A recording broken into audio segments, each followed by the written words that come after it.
শুরুতে জানিয়ে দেব, লেবাননে হিজবুল্লাহ সামরিক কমান্ডারের শাহাদাতে হামাসের বার্তার শাস্তি পাবে ইসরায়েল। জানিয়ে দেব, জাতিসংঘে ইসরায়েলের বিরুদ্ধে ইরান বীর, ফিলিস্তিনিদের কণ্ঠস্বর হবে কঠোর। এছাড়া রয়েছে যুক্তরাষ্ট্রে আগাম ভোট গ্রহণ শুরু, টানটান উত্তেজনা। জানিয়ে দেব, আমেরিকা ও ব্রিটেন ইউক্রেনকে দীর্ঘ পাল্লার ক্ষেপণাস্ত্র ব্যবহারের অনুমতি দেয়নি। সর্বশেষ জানিয়ে দেব, হিজবুল্লাহর পেজার বিস্ফোরণ, জড়িত ভারতীয় বংশোদ্ভূত নাগরিক। এতক্ষণ শুনছিলেন গুরুত্বপূর্ণ সংবাদ শিরোনাম। এখন জানিয়ে দিব বিস্তারিত। লেবাননের হিজবুল্লাহ সামরিক কমান্ডার শাহাদাতে হামাসের বার্তা, ইসরায়েল শাস্তি পাবে।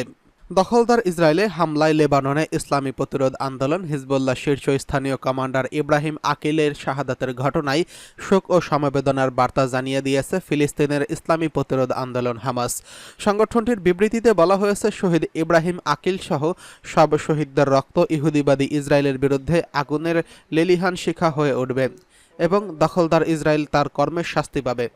গতকাল লেবাননের রাজধানী বৈরুতে ইহুদিবাদী ইসরায়েলের বিমান হামলায় ইসলামী প্রতিরোধ আন্দোলন হিজবুল্লাহ শীর্ষস্থানীয় ওই সামরিক কমান্ডার শহীদ হয়েছেন।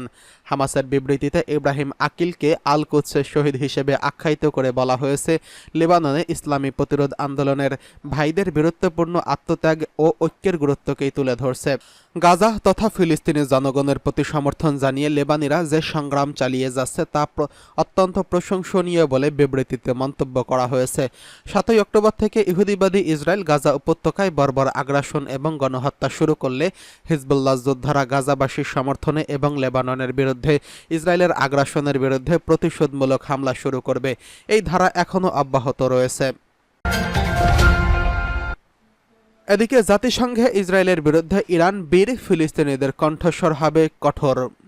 ইসলামী প্রজাতন্ত্র ইরানের পররাষ্ট্রমন্ত্রী আব্বাস আরাকচি বলেছেন, নিউ ইয়র্কের জাতিসংঘের সাধারণ পরিষদের ৭৯তম অধিবেশনে ইসলামী প্রজাতন্ত্র হবে বীর, ফিলিস্তিনি এবং লেবানিদের কণ্ঠস্বর, যারা দখলদার ও অপরাধী ইসরায়েলের বিরুদ্ধে সংগ্রাম করছে।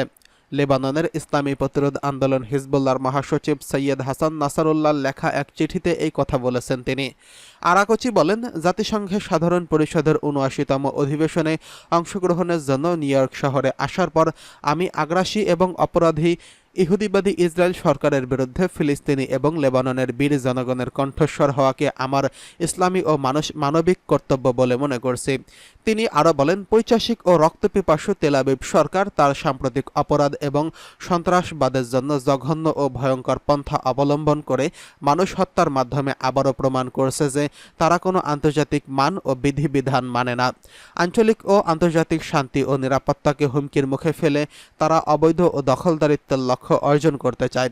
লেবাননের দাহিয়ে এলাকায় ইসরায়েলি হামলায় Hezbollah senior commander Ibrahim Aqil সহ বেশ কয়েকজন সঙ্গীর হত্যার ঘটনায় হাসান নাসারুল্লাহ ও হিজবুল্লাহর কর্মকর্তা এবং যোদ্ধা ও লেবাননের সরকার ও জনগণের প্রতি আরাকচি তার সমবেদনা জানান।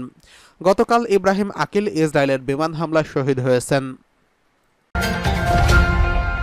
এদিকে যুক্তরাষ্ট্রে আগাম ভোট গ্রহণ শুরু, চলছে টানটান উত্তেজনা।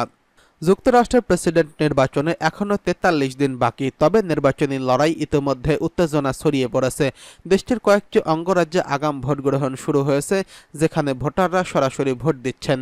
ভার্জিনিয়া, সাউথ ডাকোটা এবং মিনেসোটার মতো অঙ্গরাজ্যে ভোটাররা ইতিমধ্যেই নিজেদের মূল্যবান ভোট প্রদান শুরু করেছেন। আগামী ৫ই নভেম্বরের চূড়ান্ত ভোটের আগে, নির্বাচনের আগে এই আগাম ভোট দেশটির রাজনীতিতে নতুন মাত্রা যোগ করছে। আগাম ভোট শুরু হলেও মূল লড়াইটা হচ্ছে দুই প্রতিদ্বন্দ্বী কমলা হ্যারিস ও ডোনাল্ড ট্রাম্পের মধ্যে। তাদের মধ্যে হাড্ডাহাড্ডি লড়াইয়ের আভাস স্পষ্ট। বিভিন্ন অঙ্গরাজ্যে, বিশেষ করে দোদুল্যমান অঙ্গরাজ্যগুলোতে প্রচারাভিযানগুলো পুরোদমে চলছে। এই লড়াইয়ে যারা প্রথমে ভোট দিয়েছেন তারা নানা মত প্রকাশ করেছেন। ৫৬ বছর বয়সী ভোটার টম কিলকনি তার স্ত্রী ভার্জিনিয়া আর্লিংটনে ভোট দিতে আসেন। আগাম ভোট দিয়ে তিনি বলেন, আমরা চাই মানুষ বুঝুক যে আমরা ভোট দেওয়ার গুরুত্ব উপলব্ধি করছি। টমের স্ত্রী মিশেলও বলেন, আমরা ভালো উদাহরণ সৃষ্টি করতে আগে ভাগে ভোট দিলাম। কিন্তু ফেয়ারফ্যাক্সে একজন রিপাবলিকান ভোটার আর্থার স্টুয়ার বলেন, ট্রাম্পের নেতৃত্বে অর্থনীতি চাঙ্গা হয়েছে এবং তিনি বিশ্বাস করেন ট্রাম্প এই উন্নতির অব্যাহত রাখতে সক্ষম হবেন। তিনি আরও বলেন, আমি আগাম ভোট দিয়ে নিশ্চিত করতে চাচ্ছি যেন এবার কোনো জালিয়াতি না হয়। শুক্রবার আটলান্টায় নারীদের এই অনুষ্ঠিত একটি নির্বাচনী সমাবেশে ডেমোক্র্যাট প্রার্থী কমলা হ্যারিস ডোনাল্ড ট্রাম্পের বিরুদ্ধে তীব্র আক্রমণ করেন। গর্ভপাত ইস্যুতে ট্রাম্প এবং তার দলকে ভণ্ডামি করার অভিযোগ তোলেন তিনি। কমলার আক্রমণাত্মক বক্তব্যের মাধ্যমে নির্বাচনী প্রতিযোগিতা আরও তীব্রতর হয়ে উঠেছে। কমলার প্রচার অভিযানে ট্রাম্পের চেয়ে 3 গুণ খরচ বেশি করা হয়েছে। আগস্ট মাসে কমলার প্রচার 17,40,00,000 খরচ হয়েছে, যেখানে ট্রাম্প খরচ করেছেন $6,10,00,000। এছাড়া কমলার প্রচার শিবিরে গত মাসে 23 কোটি মার্কিন ডলার সংগ্রহ করেছে, আর ট্রাম্প সংগ্রহ করেছেন $13 কোটি। এই বিশাল অর্থ তহবিল ব্যবধানও লড়াইয়ের এক গুরুত্বপূর্ণ দিক হয়ে দাঁড়িয়েছে। মার্কিন নির্বাচনের এই উত্তেজনাপূর্ণ অবস্থায় দুই প্রতিদ্বন্দ্বীর প্রচার শিবির নতুন নতুন কৌশল গ্রহণ করছেন। ভোটারদের মনোভাবে ক্রমাগত পরিবর্তন হচ্ছে এবং নির্বাচনের দিন যত ঘনিয়ে আসছে ততই এই প্রতিযোগিতা আরও রোমাঞ্চকর হয়ে উঠছে। আমেরিকা ও ব্রিটেন ইউক্রেনকে দীর্ঘ পাল্লার ক্ষেপণাস্ত্র ব্যবহারের অনুমতি নাকচ করল। ইউক্রেনের প্রেসিডেন্ট ভলোদিমির জেলেনস্কি দাবি করেছেন, আমেরিকা ও ব্রিটেন রাশিয়ার গভীরের অভ্যন্তরে হামলা চালানোর জন্য কিয়েভকে দীর্ঘ পাল্লার ক্ষেপণাস্ত্র ব্যবহারের অনুমতি দেয়নি। গতকাল তিনি বলেন, আমেরিকা কিংবা ব্রিটেন কেউই রাশিয়ার ভূখণ্ডের কোনো লক্ষ্যবস্তুতে বা যে কোনো দূরত্বে এই ক্ষেপণাস্ত্র ব্যবহার করার অনুমতি দেয়নি। আমার মনে হয় সংঘাত বেড়ে যাওয়ার আশঙ্কায় তারা উদ্বিগ্ন। এর আগে রাশিয়ার প্রেসিডেন্ট ভ্লাদিমির পুতিন পশ্চিমা দেশগুলোকে সতর্ক করে বলছেন তারা যেন ইউক্রেনকে দীর্ঘ পাল্লার ক্ষেপণাস্ত্র ব্যবহারের অনুমতি না দেয়। যদি তারা রাশিয়ার বিরুদ্ধে এই ধরনের ক্ষেপণাস্ত্র ব্যবহারের অনুমতি দেয় তাহলে মস্কো তাকে ন্যাটোভুক্ত দেশগুলোর যুদ্ধ ঘোষণা হিসেবে বিবেচনা করবে।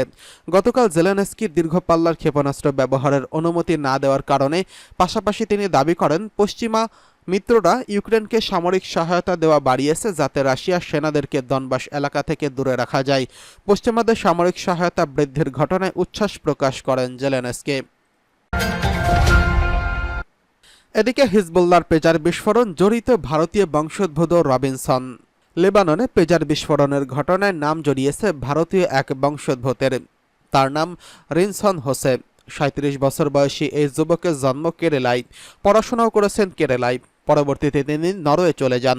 বর্তমানে সেখানকার নাগরিক তিনি। পেজার বিস্ফোরণের তদন্তে এই ভারতীয় বংশোদ্ভূতের নাম উঠে এসেছে। কিভাবে এই ভারতীয় বংশোদ্ভূতের নাম জড়িয়ে গেল লেবাননের ধারাবাহিক বিস্ফোরণের ঘটনায়? হাঙ্গেরি একটি সংবাদ মাধ্যম টেলেক্সে দাবি করা হয়েছে, লেবাননে যে পেজারগুলি বিস্ফোরিত হয়েছে সেগুলো বিক্রি হয়েছিল নর্টা গ্লোবাল লিমিটেড নামে বুলগেরিয়ার একটি সংস্থায়। টেলেক্স আরও দাবি করা হয়েছে, হিজবুল্লাহর কয়েক হাজার পেজারের বরাতে দিয়েছিল বুলগেরিয়ার এই সংস্থাকে।